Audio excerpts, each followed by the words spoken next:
প্যারিসের ওপরতলার ফ্ল্যাটগুলোর ছাদ সাধারণত তাপ শোষণকারী জিঙ্ক বা স্ল্যাট ধাতু দিয়ে তৈরি, ফলে গ্রীষ্মের দাবদাহে সেগুলো ওভেনের মতো রূপ নেয়। ঐতিহ্যের কারণে এসব ভবনে এসি ব্যবহার কঠোরভাবে নিয়ন্ত্রিত।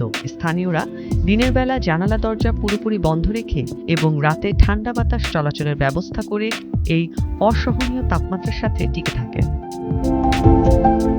তীব্র দাবদাহে চিলেকোঠার ছোট্ট ফ্ল্যাটে থাকা তরুণদের জীবন হয়ে ওঠে দুর্বিষহ।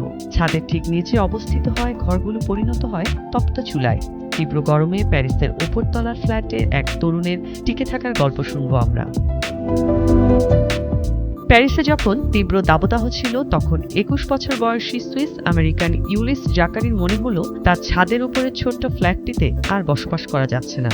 জিঙ্কের ছাদযুক্ত 9 বর্গমিটার আয়তনের ফ্ল্যাটটি একটি সাধারণ সিঙ্গেল কার গ্যারেজের চেয়েও ছোট।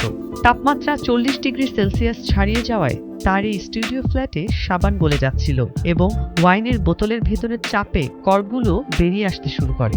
জাকারি বলেন, গরম থেকে রেহাই পেতে তিনি জানালা খুলে রাখতেন এবং ফ্যান চালাতেন আর শুধু গোসল করতেন।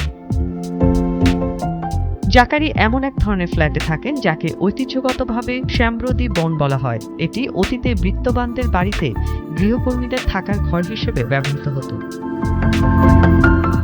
প্যারিসে এ ধরনের 1 লাখেরও বেশি ফ্ল্যাট রয়েছে, যার বেশিরভাগই শিক্ষার্থীর বা একা বসবাসকারী ব্যক্তিদের কাছে ভাড়া দেওয়া হয়। জাকারি জানান, তীব্র গরমের সময় প্যারিসের সন্ধ্যাগুলো ছিল অত্যন্ত ভ্যাপসা ও কষ্টদায়ক, কারণ তাপমাত্রা 30 ডিগ্রি সেলসিয়াসের উপরেই থেকেছে।